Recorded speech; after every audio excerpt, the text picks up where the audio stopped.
Hello, 601 here. We're cycling here on Craven Road on Cycleway 27. We've just passed the Royal Eagle Hotel, which is just southwest of Paddington Station. If we continue straight on at this junction, take us to Paddington Station. We're going to turn right here as we're going to Whitechapel.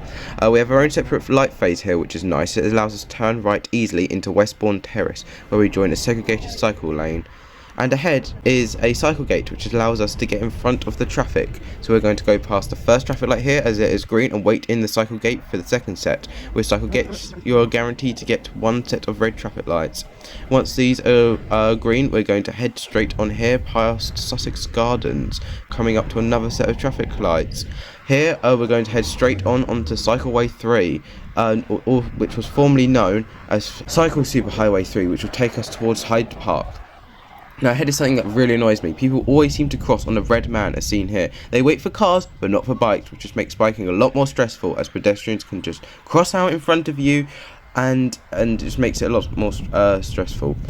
Here we got a green wave of traffic lights, which is really nice as my camera battery was on 1% and I didn't have a replacement battery, so I'm actually quite happy with that. Here we join Bayswater Road and I'm preparing to get into the right lane to turn right into Hyde Park. These traffic lights did actually take quite a long time, and I feel like some of the traffic light timings on this route could maybe be improved due to the long waiting times. Now the lights have changed. We're about to leave Cycle Superhighway 3, but we'll be rejoining it shortly. Here the painted lane turns into a segregated cycle lane. We're going to take a sharp left here onto West Carriage Drive. This road used to actually be a proper through route for traffic, however it was closed off. The right hand lane which we're cycling in was turned into a cycle lane. The left lane turned into parking for events, and the middle was just a median. I think maybe it's used for horses, but the traffic islands I don't know. Anyway, here's some horses. The horses are coming along here. We've moved into the middle of the lane, giving them a wide berth, plenty of space. Be courteous to everybody who you see along here, and yes, this is a very lovely route over here. We're going through nice Hyde Park. There's not too many crossing points here, so this is quite straightforward. Things downhill a little bit, and it's just a lovely place to cycle through. Nice green, it's away from the noise of the streets. There is a really busy street just over to the left, but over here, there's no traffic. They've built this instead of building a segregated cycle lane on the street. But we're going to turn right here into Hyde Park. This is just painted on a shared space pavement, so people will be walking to the right, but don't expect that. People don't normally look where they are going. Do expect people to be walking in the cycle lane, as you'll see lots of people doing here. There are lots of people using this cycle lane, which is nice. However, there is another cycle lane just over in front of us on that busy road, which I don't normally see many people using. I don't really see the point of having that cycle lane on the main road when you can cycle through lovely Hyde Park just like this. The only benefit I can see of having that cycle lane is these speed bumps. There are speed bumps along the whole stretch of this cycle route from here on. It is so annoying. I nearly fell off my bike twice while going over these speed bumps because they're just so high. They don't look very high, which is why I went so fast over them, but they really pack a punch. I nearly went flying off the bike. I was like, oh my gosh. So that's the only benefit of this route. You can see on the right they're setting up some fencing, or they're putting away some fencing. I think they're putting it away for some event, which might be why there was loads of traffic there for an event. But apart from that, this is quite a nice place to cycle. The bumps are really, really annoying. And we're heading on to the Wellington Arch if we continue on this way. We're heading towards the Hyde Park corner area. I have seen, because of these bumps, people cycling on that dirt track a bit to the left, just to avoid the bumps, which I don't think is allowed. You're only allowed to cycle in the cycle lane, which makes it a bit strange. Why are people allowed to walk in the cycle lane, but cycles aren't allowed to walk in the cycle in the pedestrian area? Have you thought of that? But it's just a bit annoying how they put the bumps in deliberately. But apart from the bumps, it's a really nice place. I really recommend this route. instead of taking the tube, because it's just underground. You can't really see a lot on the tube, and it's the subsurface line, quite slow. We are going to turn on here. We're going to head on to Cycle Superhighway 3 now. And we're going to cross this road at this Toucan crossing here. And we're heading through the gates to Hyde Park now. Exiting here. And now you can see here, all the cars are going chaotic here as unmarked police cars trying to get past. Which was quite annoying. It's another stressful thing, because you've got like cars moving about everywhere. I'm like, yeah, I can cross here, but there's cars like moving past the red light trying to let this car through. I don't think you're meant to really let emergency vehicles through. You're not meant to jump a red light, but they've done it anyway. But yeah, here we come up to another Toucan crossing here. We just missed the lights, we're going to have to wait. I thought here that double-decker bus, no, not that one, there's another bus that comes up and blocks the whole crossing. There you go, National Express. And I was thinking, what if the lights change? I have to cross through there. Luckily, the bus clears the road and we are able to cross. Another annoying thing here is it literally says in the paint at the bottom and on the side, this is for cyclists only. And there are people walking in the cycle lane. This is the only point where I want to say, you're in the cycle lane. And it's also quite annoying that the barrier along the left does not like break at any point. So if you've made a mistake, gone along the wrong path, then you're not in luck. You're gonna have to either go back, jump over the barrier, or continue to the end, which you're not really meant to do. Over here on the left, I don't know if you can see them, but I think there are some police riding some horses just behind those trees over there. I think you can see them, and we are going to join onto the road, and we are now approaching Buckingham Palace. Very nice, very nice. We're still on Constitution Hill right here, going around the front. And we just missed the lights here, they change. So we're going to have to wait for the next set, as the cars now have to go. I wish the traffic lights worked on a detection-based system instead of on a cycle system, which only activates the cycle lights if there's a bike there, because it would just make it so much more efficient, the junction. However, alas, that's not how it works. We are now onto Spur Road now. We got caught at this pedestrian crossing here, but the red lights off in the distance there were red anyway, so probably would have been caught there. Now they've turned green, we're going to turn left onto Birdcage Walk. I probably butchered how I said that there. This road's quite nice. It's lightly segregated with ones, but does have quite a large median, which sort of makes up for it. We're still on Cycleway 3, and this takes us straight to the House of Parliament at Westminster. So this is quite a key cycle route if you want to go west, as there is not a lot of cycle infrastructure in the west, and really, that on segregated cycle lanes, Paddington is as far as you can go, which is not really the best. Most of the cycling infrastructure is actually in the east. Here we got caught another crossing, which is another thing I get. Why on the Victoria Embankment do they have separate traffic lights for the cycle lane? It makes no sense, because everybody just crosses over without pressing the button. Who is going to wait for cyclists? As I said before, everybody waits for cars. They'll press the button for cars, but they'll never for cyclists. There is no point in having those traffic lights on the embankment. You might as well just take them down and install the zebra crossings. Here, I think we missed another traffic light phase, so we're going to have to wait for absolutely forever for these traffic lights to change. I've sped the traffic lights up by 8 times, so that's why it looks quite fast. The rest of the route is just sped up twice. On the left, you've got some fancy wands. These pillars. They were made with deep roots to prevent vehicle attacks, but of course we don't have them because cyclists aren't pedestrians. You can see there it says road ahead closed, and if you look at the other side of the road where you're meant to go, it says cycle lane closed ahead, and they did not put up a segregated cycle lane diversion. So, and the route where the diversion is going towards Lambeth, which is in the complete wrong direction, so we're going to have to follow the other diversion route, which means sharing it with traffic, which was not what I was expecting.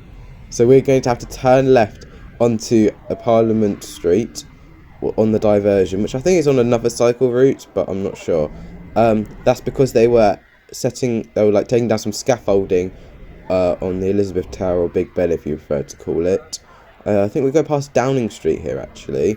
You can see loads of people crowding outside, just there, the big gates. We get caught at these lights again, which is a bit annoying. Very unlucky with these lights. And this is where it gets a little bit sketchy. We've got to turn right here to get onto Victoria Embankment. But, of course, this isn't made for cycling. So I'm constantly checking, trying to get over into the right-hand lane. You can see some other cyclists having to go past the diversion because they're not going towards Lambeth, which is a bit annoying. How you didn't actually put up a proper diversion, even if it was only like a temporary one. Like just add some barriers and just say cycle lane but no cars. Anyway, we're turning right onto Horseguards Avenue. It does have a painted bicycle lane, but there are vehicles parked on the double yellow lines, which I'm really not happy about. We over here, we get our own set of traffic lights, which we just miss, I do believe. This will, if we turn left here, will take us onto Victoria Embankment. These traffic lights also took forever to change, because I'm guessing because of this traffic ahead, it was massively traffic jammed on Victoria Embankment. They gave the cars extra time to get across. So yes, here we get a green light. We're turning left onto the segregated cycle lane on Victoria Embankment. Here we get a diversion route, which is ideally what we would have had when they were taking down the scaffolding, even if it was just with temporary barriers, not with these ones. And because this is because of the Thames Tideway tunnel thing, I believe, which is the new sewer. They added in new in diversion for that. They've also closed off this road here because I think they were doing a pothole, which just created traffic chaos everywhere, along with the amount of emergency services going and stuff like that. That is like the first time ever that I've seen one of those traffic lights be pushed, has been activated, because nobody ever waits for them. And yeah, I think the people crossed before the lights changed. I think here we're now approaching a bridge here. This is the Waterloo Bridge. And cycling along the embankment following Cycleway 3, you may be able to see one Blackfriars over in the distance on the right. That is a very expensive tower block. I think some flats in there go for something like 13 to 14 million pounds. Also be careful, that speed camera does catch a lot of people, so do not speed down there, although I don't recommend it because it's much better to cycle. This cycle lane is also protected by floating parking. It's sort of a win-win, floating parking. The car strangely protects you from the moving traffic, which offers basically free segregation without having to spend too much money, and keeps local residents happy because they still get places to park their cars. The only problem I can see is that maybe they could open one of the doors and that could maybe knock you off your bike, which could be bad, but I think they've moved the parking over enough so that the door zone shouldn't really be a problem. We've passed Temple Station and you can see the Shard on the right, and there's a red phone box as well, which is also really nice. We're getting towards the end of this side of the segregated cycle lane, where it will switch over to the left due to the sewer, the Thames Tideway tunnel. So we're going to switch over in a minute. You used to be able to go further and then cross over, but then they closed it off, so now you have to cross over here, which you're about to do now as the lights now turn green. And then if you go straight, that will then take you on Cycleway 6 if you wanted to. And if you go left, this will take you on Cycleway 6. If you go left, you will arrive at Blackfriars, and Cycleway 6 will take you all the way up to King's Cross. And if you go to the right, it will take you across Blackfriars Bridge all the way down to Elephant and Castle, down that area. But we're going under Blackfriars Bridge and Blackfriars Station, which is very cool. I like going under there. You can pick up some speed down that hill as well, and we're about to cross over some lights which will take us onto a bit of cycle lane, which is not segregated unfortunately, but it is access only, which is good, so it means you won't get much traffic down there. It's also a bit annoying how cyclists always jump the lights, so I don't like it how it's like, if you want to be safe, then you have to waste all your time. Anyway, we're on to Upper Thames Street, which is on Cycleway 3, which then quickly turns into Puddle Dock. And then here we go onto Castle Baynard Street, one of my favourite named streets in London. I just like the name Castle Baynard Street.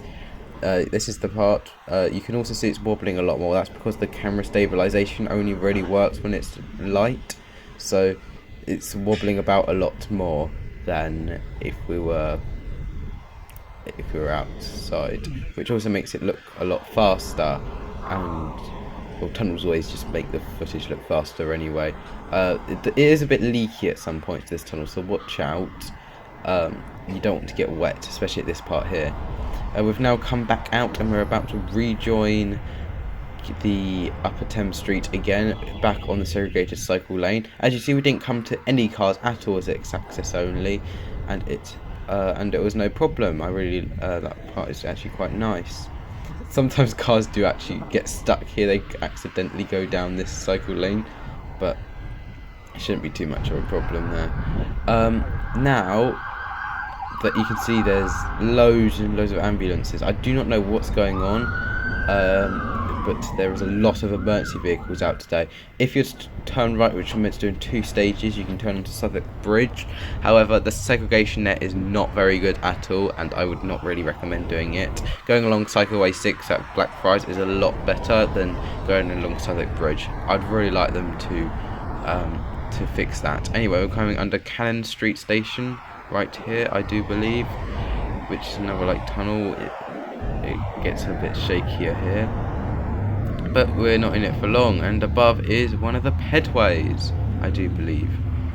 It's very nice pedways, though I don't like the fact that they were going to make the streets only for cars, which isn't very good.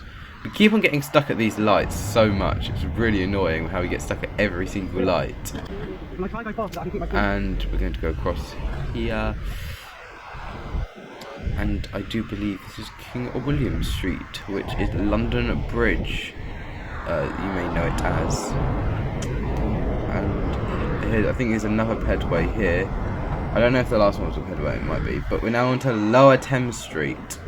As we go along, you can see a lot of these side roads. I think they closed a lot of these side roads. These used to be like access routes, but they've closed it, and you can see the amount of life it's brought back. There's people walking along here, there's restaurants along the side, and warning, there is a very steep hill coming up ahead. And this is ultra steep, at least on a Boris bike like we were doing it on.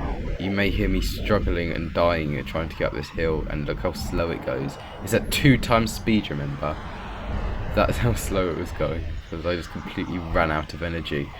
So do prepare for this hill. And yes, we're going into, I think it's called Byward Street. I can never pronounce it, but we're only on it for a short time. The Tower of London is coming up ahead with Tower Bridge. We're going to turn left at these traffic lights, which turn red again. What a surprise. I don't really know what I was thinking. Of course they're going to turn red. We're just going to wait for these to change, which also did take quite a bit of time. But we are going to turn left now onto Trinity Square, I do believe. Now there's another road name that I really like, and that's coming up on the left. We were actually I was debating whether to come down here. It's called Savage Gardens. I just really like the name of that. But we're not going down to Savage Gardens. We're just going to continue left past Tower Hill Station. And we're going to, and up in the distance, you may be able to see Fenchurch Street Station. That's right, on Cooper's Lane or Cooper's Row. We're going underneath Fenchurch Street now, in a little like tunnel bridge thing.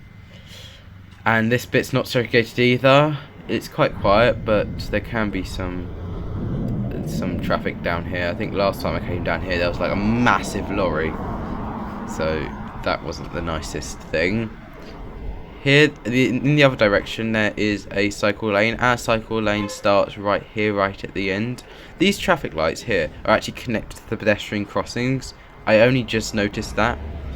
But anyway, we're going to be turning right here onto the road. So we're going to wait for these lights. We're going to get a head start above the traffic by waiting in the middle of this lane. We're just going to wait for these to turn right. And it's only a painted lane here.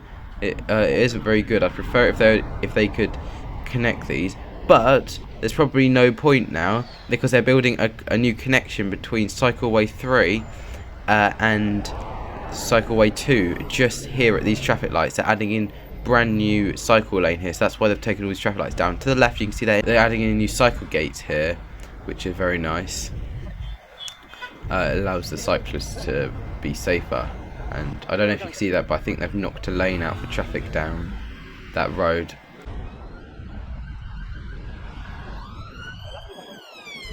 We're now on Whitechapel High Street, which is start Cycleway 2, and you just saw the ambulance going down the wrong side of the road. That's because there's so much traffic.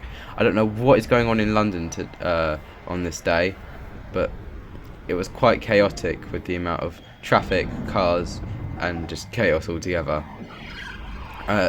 You might be able to hear there's another ambulance going past, so I have no idea what's going on.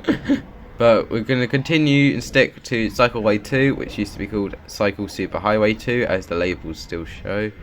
It's going to continue. It is a little bit narrow at times, Cycleway 2.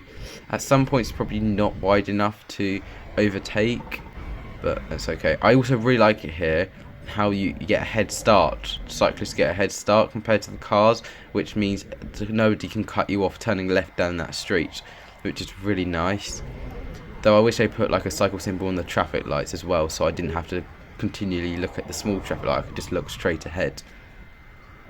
Here, the cycle lane the segregation ends. That's because they can't put any segregation on the parts where there's the hazard markings.